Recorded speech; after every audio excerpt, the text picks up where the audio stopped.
Friday Night Lights means it's time for the final score. Your home for hard hits, big plays, and the Basin's #1 football show. The Final Score, brought to you by these sponsors.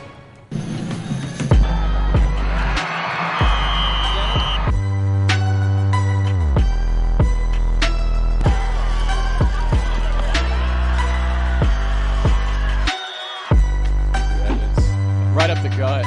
Oh, baby. Another stiff arm. Get in there, baby.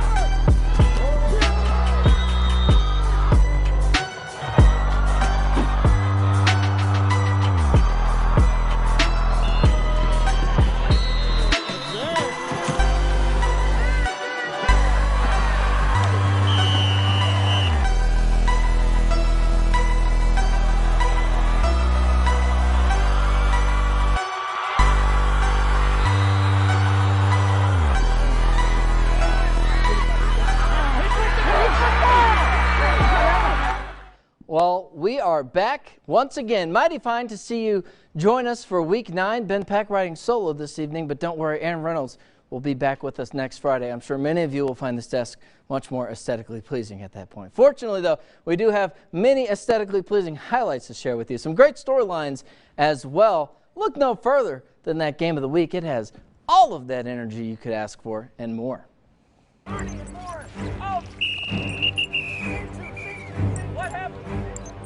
All right, Class 3A Division II. We're going to do a flashback first. This is last year. Alpine and Crane, they've had some great games recently, and last year, that regular season finale, a district title on the line, and the Bucks, they started a little slow, but they actually came back to win 22-16 in overtime. So Crane getting another chance at their district rivals, 2-0 in district Crane. Alpine 1-0. We'll see how this one went out at El Ave Stadium, and a senior night for the Golden Crane. Alpine, though, they came in, of course, trying to spoil this. That's the game plan. First play, Crane 3 and out. Donnie Bishop, punt return. He's going to go to the crib, but get ready. That's 7-0 Crane. Well, here comes Alpine. If you came to see the Fighting Bucks get some highlights, you're in luck as well. Jaden Canaba. Canaba go all the way down to the 1-yard line. A couple plays later, can they punch it in? Well, answer yes. Blake Billings is going to pull in the nice, easy touchdown, even it up at 7 apiece. Second quarter now. Canaba scanning, looking, rolling. Got some great quarterbacks in this game. Isaiah Nunez back in the end zone for the touchdown. 14-7. The Bucks causing some trouble once again. Crane with the ball. Jackson Willis had a little bit of an off night early, but a great highlight here. Hurdles the defender, and then a little stare down at the camera right there. Crane would miss the field goal. 14-7 at the half, but a wild finish in this one. 31-28. Alpine had the lead in the fourth quarter, but the Cranes able to answer, and they get the win. Jake Eichstedt, he's with the head coach of the Golden Cranes.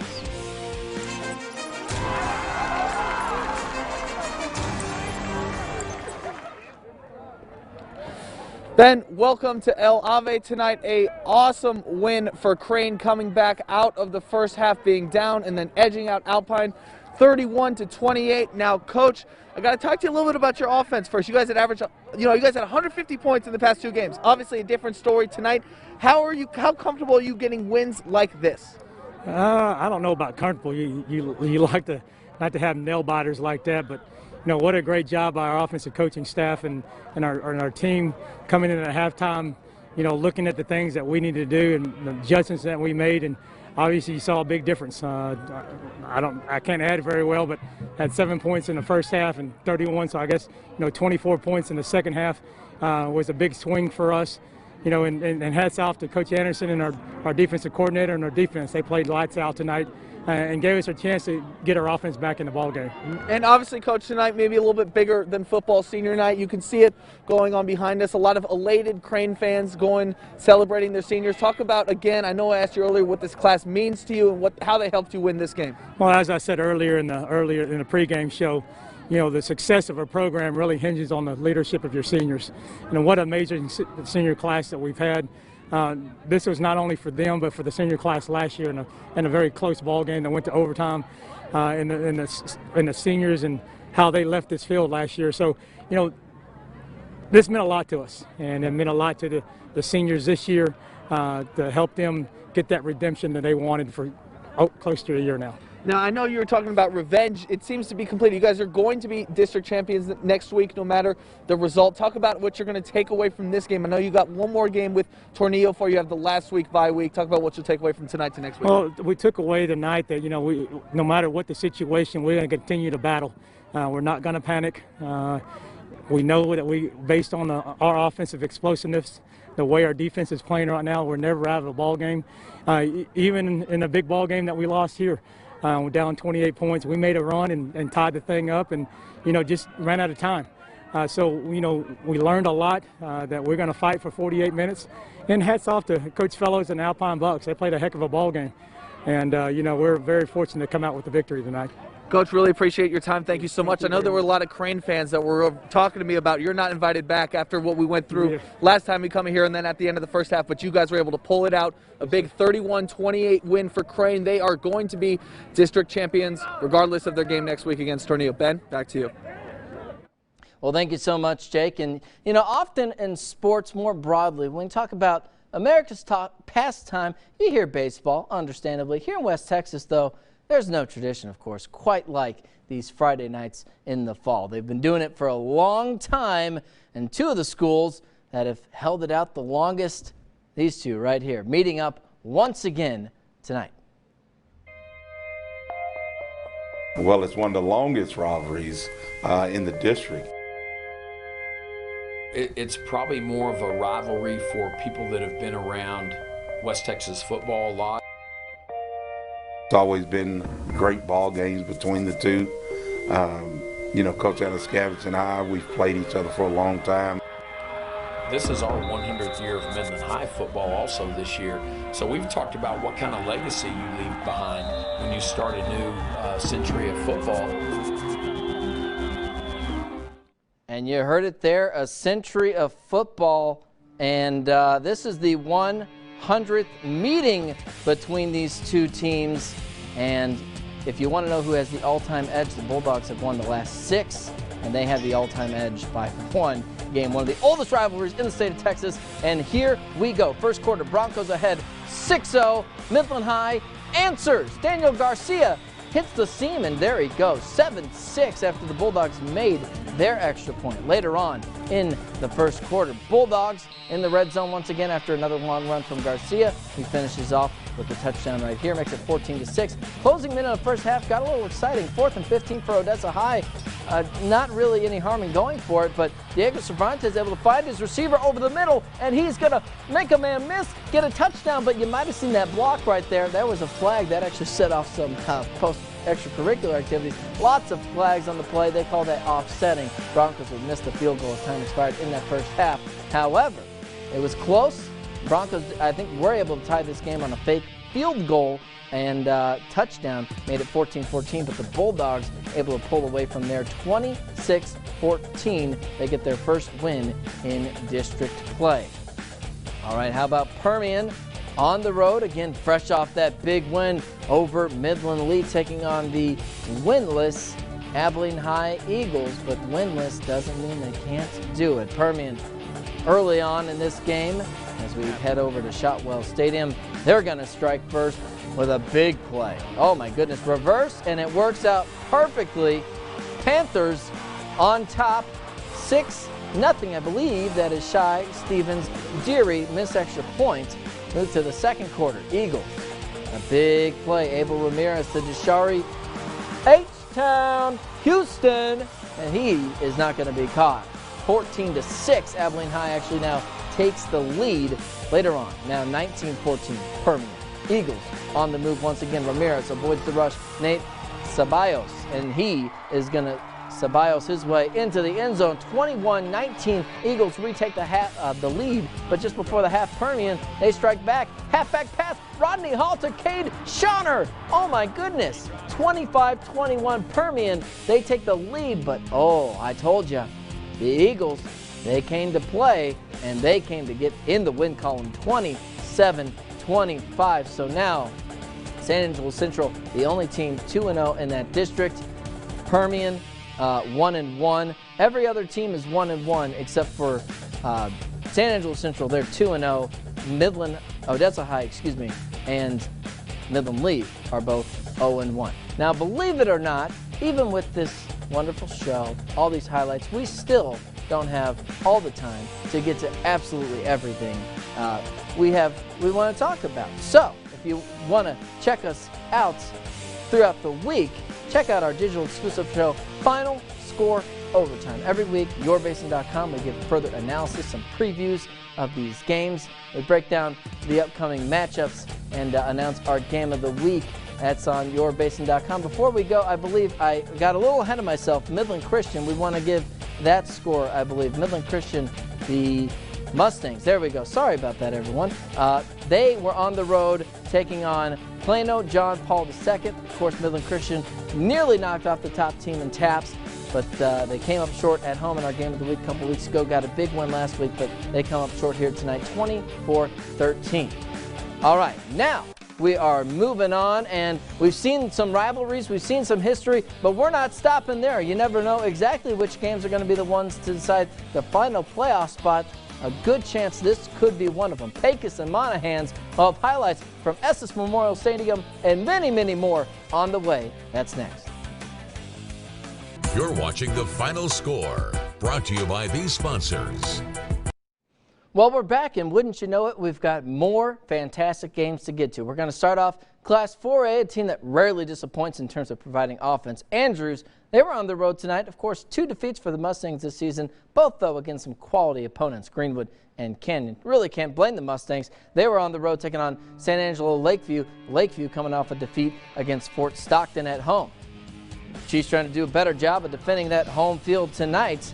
They haven't beaten the Mustangs since 2002. First Andrews possession in the red zone. Lakeview jumps offside, so E.J. Lopez taking advantage of the free play. Jose Bustamante leaps and makes the touchdown grab, 7-0 Mustangs. Andrews kept keeping it up. Lopez back to pass, this time Sean Parker.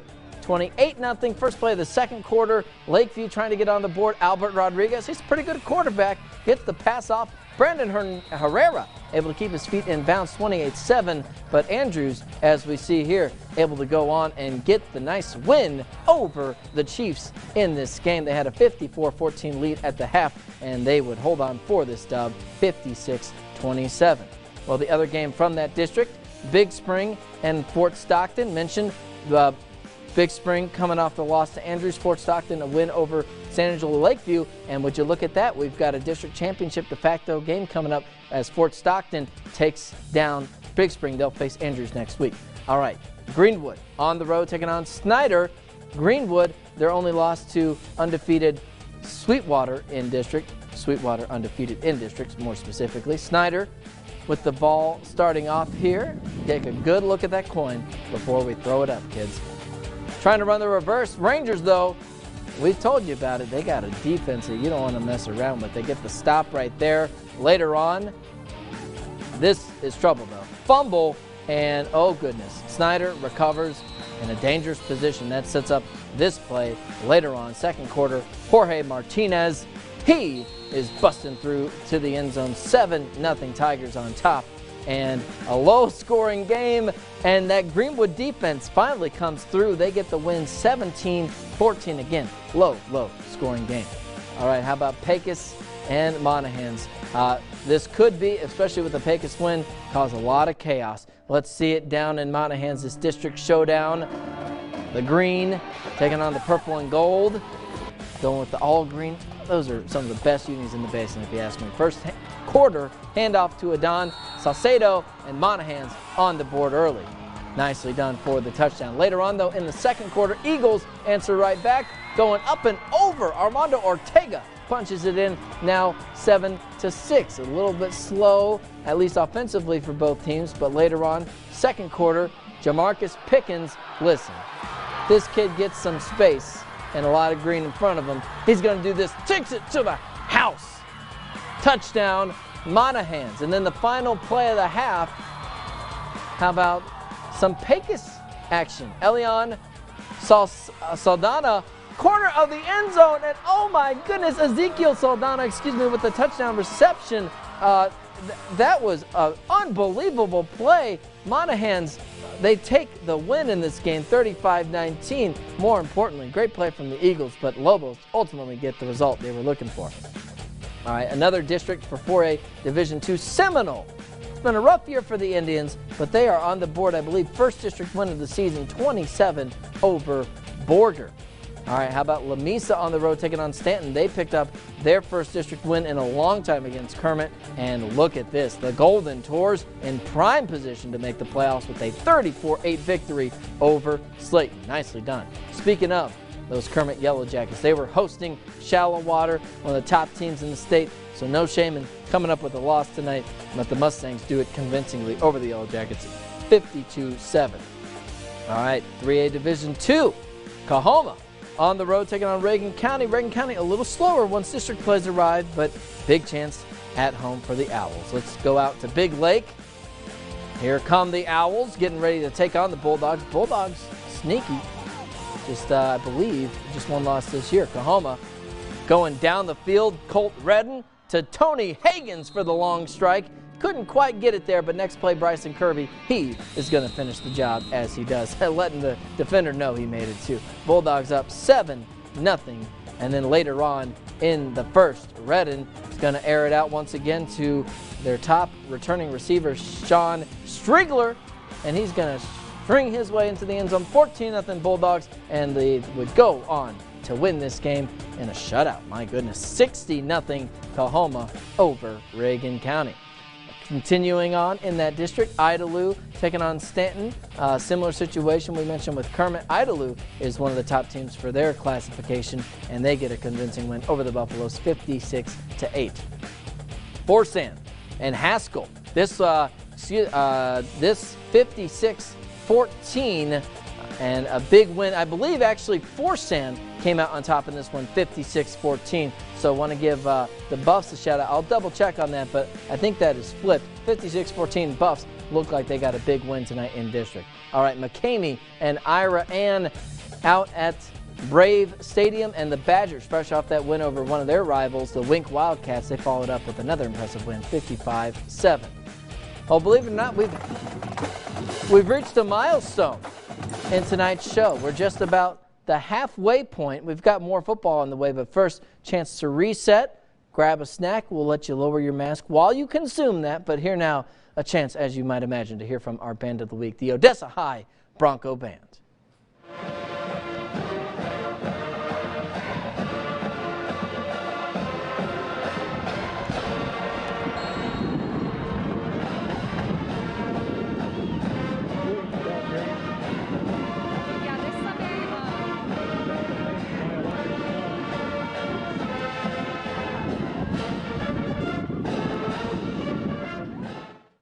All right, nicely done for the Broncos. They had an exciting game out there at Ratliff Stadium. All right, six-man Rankin, top teams in the state. One of them taking on Grady. Grady, 4 straight wins, so don't overlook the Wildcats. Will go out to Lenora. Rankin, ranked number 4, coming into this game, the start of district play. And remember, six-man, quick reminder, only 2 teams from each district make the playoffs, so a little bit tougher. First quarter, Braxton Kirkland. He's going to walk in with the fullback handoff for the Red Devils. Easy score, makes it 8-0. Later on in the first, it's going to be Kirkland once again. He's got 2 X's in his name, and he's going to, throw up the X after this long touchdown. I know he's a running back, but I guess shout out Des Bryant. He's looking like that kind of athlete right there. Another touchdown, and then Rankin would get the ball back, and Deshaun Goodley, you might remember that name. Good luck catching him. Well, again, he's kind of like Jamarcus Pickens with Monahans. He gets some space.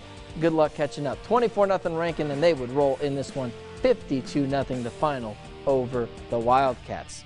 All right, here in the Tall City, Central Basin, Midland TLCA hosting Garden City, again a district opener, and the Bearkats on the board with a Mercy Rule win 52-0 over the Eagles. All right, another one of those top teams in the state, if you believe those rankings. Borden County on the road taking on the Whiteface Antelopes, and the Coyotes win at the half 66-0.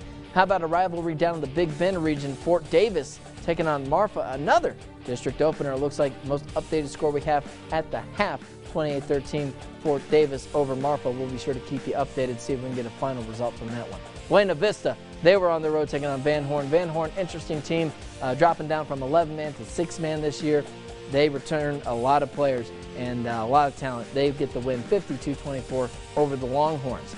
Balmorhea, the Bears are back. The school had to go to virtual learning for a little bit after COVID-19 scare, and they were back in time for district play. You don't want to be forfeiting district games, taking on Grand Falls Royalty, one of their rivals. And let's see how the Cowboys and Bears duked it out over at John White Stadium. First possession of the game, Cowboys backed up on their own goal line, punting to Lane Carrasco. He's an all-state preseason running back.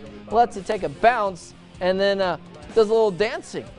Boomer might say, whoop, whoop, whoop. I can't do it, but he's got it in there for the touchdown, takes it into the house, and finishes it off nicely. 8-0, Bears looking good. Next possession, Thomas Sendejas. Handoff up the middle. No one able to get a hand on him. 16-0 Bears. They weren't messing around tonight. Grand Falls with the ball. Pitch back, mishandled, and recovered for the touchdown. Sean Orozco with the TD, and as you see, the Bears in control tonight, and they would win convincingly yet again. A massive Mercy Rule win, 76-0 over the Cowboys. In that district, another game, Sanderson on the road taking on Sierra Blanca. 59-30, the Vaqueros able to edge the Eagles in that game. And then I think we have a few more. How about Klondike? They're in the top 10 rankings for Division II of 6-man. They go on the road to take on Sands, and they pull out a nice convincing win, 48-0 shutout over the Sands Mustangs. Well, we've seen the highlights, and now we're going to recap some of the best action from Week 9. First up, though, the most fantastic display of athleticism and skill we could find. It's our Play of the Week, and it's coming up next. You're watching The Final Score, brought to you by these sponsors.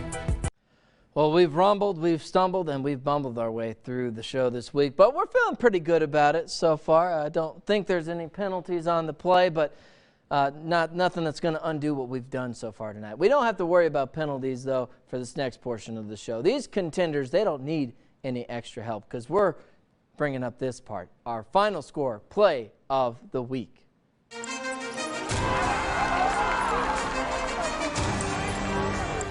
All right, this week we are going out to Abilene, Permian, Shy, Stevens, Deary, and a wonderful play to start off for Mojo. They did the double reverse, and I believe first play from scrimmage, and Deary, look at this. They think they have an angle on him, and nope, psych, there he goes. The whole defense totally fooled by that fake from Harper Terry at quarterback. Permian comes up short in this game, but they do take home our Play of the Week. Nicely done for the Panthers. Well, we've got one last commercial break coming up, but we're still not done. When we come back, we bring you our final thoughts, including that crazy game of the week, Crane getting revenge over Alpine. You're watching The Final Score, brought to you by these sponsors. Well, in Class 3A Division II, the Purple and Gold Show on display once again.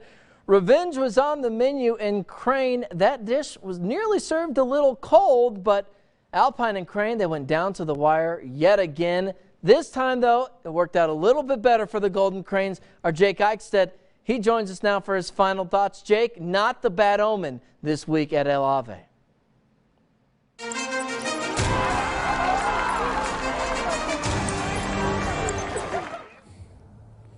Yeah, Ben, I'm just joking real quick. There were a lot of fans who were looking at me like, I remember you from the one loss we've had this year. You're the bad mojo, all that stuff. Thank goodness we avoided that this week. I will be allowed back to El Ave. But back to this game, 31-28.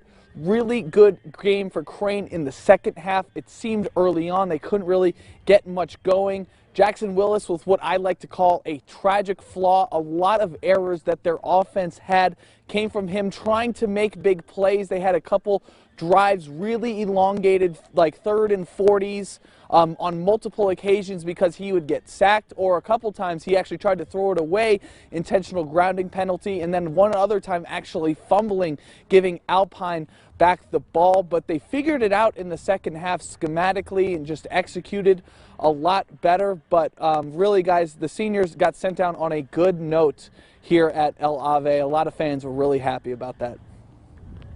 I just want to pick up on we were talking about how close this game was throughout. You said, I believe, going into the fourth quarter, at one point in that fourth quarter, third quarter, tied 21-21. Alpine takes a, 28-21 lead, and then Crane able to answer and not only take the lead, but obviously hold on. Can you just kind of walk us through not only sort of that sequence, what led up to it, but what both teams did for Alpine to be able to take the lead, take control, and then Crane to battle back? Yeah, you know, Ben, I know you know Shakespeare. Tragic flaw, it means that it's your greatest strength and also your biggest weakness. You know, when he's running around, that's Jackson Willis, when I say he, sometimes those big plays do get made, and it seemed in the third quarter when they kind of brought him down a little bit, it seemed they gave him some runs on third down, specifically actually some QB sneaks, a lot of third down conversions for the Golden Cranes in the second half as well, keeping those drives alive, and was plaguing them a little bit in the first half too with some drops as well as those elongated drives like I said. So once they started executing, Coach Fellows said, you know, they didn't make a lot of adjustments at halftime. They just started executing a little bit better, and it seems that, you know, when they scored, let me do the math real quick, that was 24 points in the second half, 2 touchdowns in the third quarter, and then a 2-point conversion off a touchdown late in the fourth to take the lead against Alpine, when Alpine actually had a really long touchdown run. And that was really all that they had going in the second half as well. But, you know, you heard Coach say it really just seemed to be not so much of an adjustments when they went into the locker room. They just kind of found a way to execute a little bit better. Golden Cranes leaving tonight with a big win. Ben, back to you.